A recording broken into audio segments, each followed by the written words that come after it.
There are plenty of ways of making a ukulele saddle, but I'll talk you through one of the more straightforward methods. You'll need a length of timber about 20mm wide and 7mm thick. You need to set up a table router with a 3mm cutting bit, as well as use a couple of clamps and a fingerboard for safety. Insert your 3mm cutting bit and set up the fence so it cuts about 2mm away from the edge of your timber.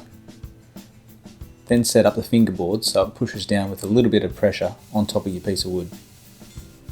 Using a piece of wood on the side as a guide, push a piece of timber through. And keep your fingers well away from the router bit at all times. Mark out where you want your second trench to be on the top of the saddle, and I've marked mine out about 3mm away from the edge. Once again, adjust your fence and fingerboard to suit the timber that you're using. It's important to note here that the density of the timber will determine how deep you can make that cut.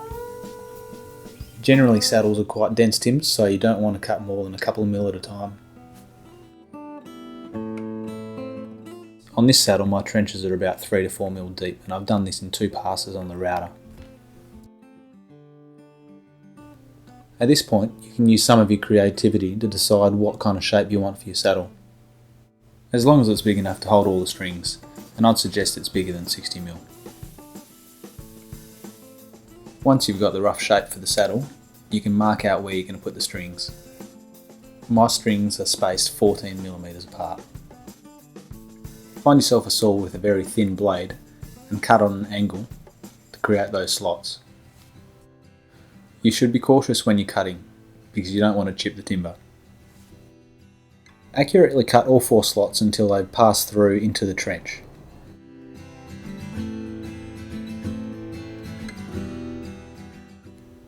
The 2 cuts in the middle need to be wider than the outside 2 to accommodate the wider strings.